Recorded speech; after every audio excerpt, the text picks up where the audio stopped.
Hi, Raymond. Thanks for coming Hi. in. Hi.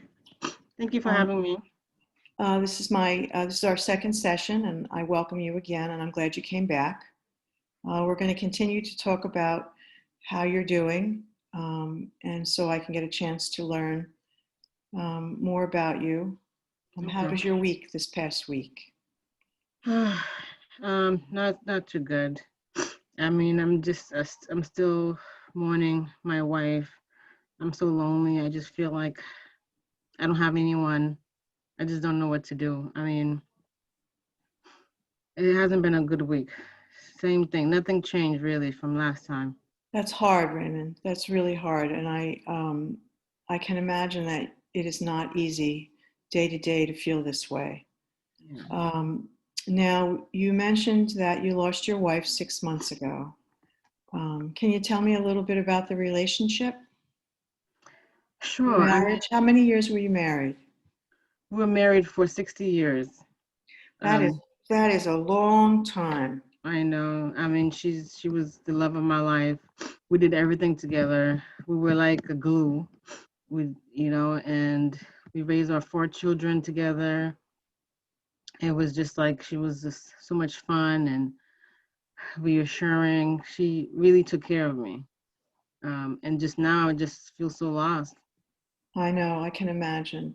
I think that when you lose somebody of having been with them for that many years, it's a major role adjustment for you to now be in this world without her, to have your meals by yourself. Yeah. And sometimes as we grieve, we're depressed and we don't feel ourselves. Now, you mentioned that you weren't sleeping well at night and you were drinking beer, a six-pack of beer every night. Are you continuing to do that? Oh yes, every night. I mean, I can't fall asleep. I just keep thinking about our time together. I just keep seeing her face. And the only way to kind of make it go away is by drinking until I fall asleep. Raymond, we didn't talk about if you ever had a drinking issue in your life in the last session. Have you ever had a period in your life where you were drinking more like this? Um, I mean, yes, before I met my wife, in my 20s, I did drink a lot with my friends and because there was something missing. And since we met and we started our family, I didn't need So that. this has been a long time. Okay. Well, this Yeah, is something we will address, because maybe the drinking is part of this whole feelings, or part of how you're feeling, yeah. and maybe interfering with your sleep as well in a way. Um, so, what about your kids? You have four children. Does anybody live close by? Um, so I have two children that live not too far away. They check in on me, they check in. My daughter takes me to my medical appointments. My son checks in every day or every other day at least. And my other two children, they live away a few states away, and I just don't hear from them that often. Does that Um, bother you that you don't hear from them? yes, it does. I feel abandoned by them, and I just wonder, are they not thinking about me and my wife and what I'm going through after everything I've done for them? Sure, sure. So that must be very frustrating. Did you have a relationship with them while what was your relationship with them while you were raising them? I mean, I thought it was good. I was always there for them.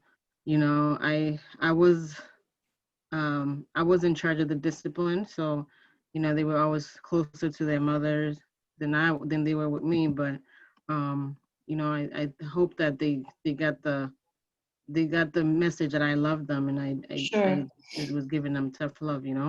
sure. Um, Would it so make you happier if you heard from them more frequently? oh yeah, definitely, Have you definitely. ever reached out to them to call them? I do sometimes, but I'm the parent. They really should be calling me and checking on me. after knowing what, after losing their mother, they should know that. And Sure. it's just I Um, don't understand. and what about your feelings of any feelings of ending your life or killing yourself? Do you ever feel that way? Um, Sometimes I do. I do. Um, I don't have anything planned or anything, but I do feel like I just want to. I don't see the purpose of living anymore. My wife is gone. I'm I older understand that. now, and I don't have anyone. You Sure. know. Are there any guns in the house or any weapons in the house? No, no, And you don't think of a way, you said, to end your life? no. I don't think about a way to. I have the thoughts, but I've never. Sure. I understand. I Yeah, understand. There's a lot on your plate that you're processing right now, and yeah. it's very hard. And do you feel that way right now? Just I mean, I do. I do every day. sure. Um, Why live?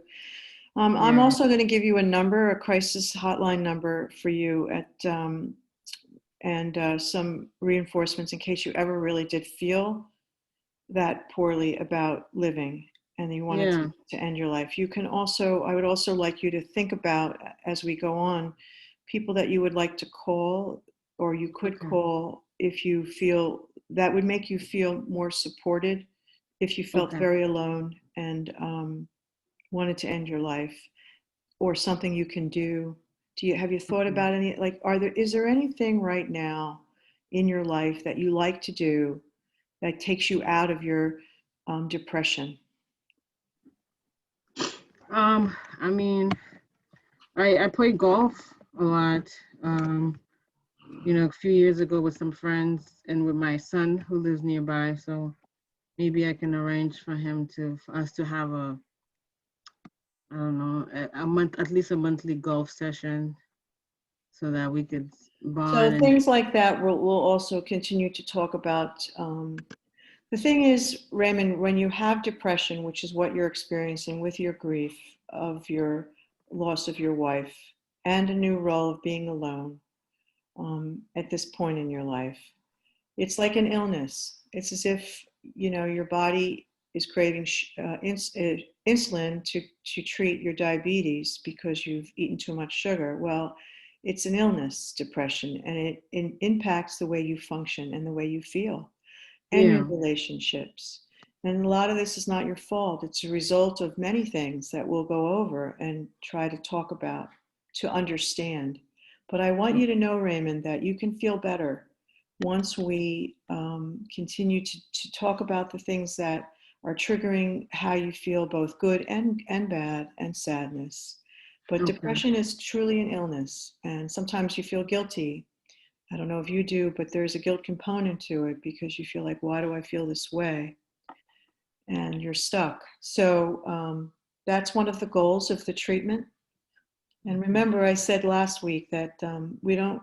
This is time limited. We're gonna try to address it in a good 12 to 16 weeks of meeting as often as weekly as much as we can. Okay, okay, and we're really going to go over your social supports now. To enhance that for you so you can feel better with people around. There's a lot of changes that will happen as you march through this period of grieving. And at the other side, there's often a better place for you to feel and be. But right now, you're in the thick of the depression. okay, So and the loss of your wife. And I'm yeah, glad that you had a lovely 60 years. That's a long time. Not many people can say that they've been yeah, married for that length of time and had a wonderful marriage with four beautiful children. yeah. So, Thank are there any other relationships in your life that you miss or that you long for or that you have that help you right now? I mean, I do have a friend. Um, he lives not too far away. Maybe we could try to reconnect and spend more time together. He also lost his wife a few years ago, so Great, great. I think So that'll be these are helpful. things that we're going to continue to talk about, and hopefully with you feeling a little better with each and every time we meet, you'll be more motivated to um, to meet with some people and Yeah. to reach out to these folks, so you're not so alone. Yeah. And all right, Raymond. So I'm going to hand over a few numbers for you in case you ever feel desperate in terms of wanting to end your life. And we're going to meet next week, and we're going to get into uh, grief and depression, and try to show you and talk about where you're coming from with how you feel about your relationships, Okay. and why you're feeling so sad, and what we can do to sort of mold you into a different place. Okay. Thank you. Okay.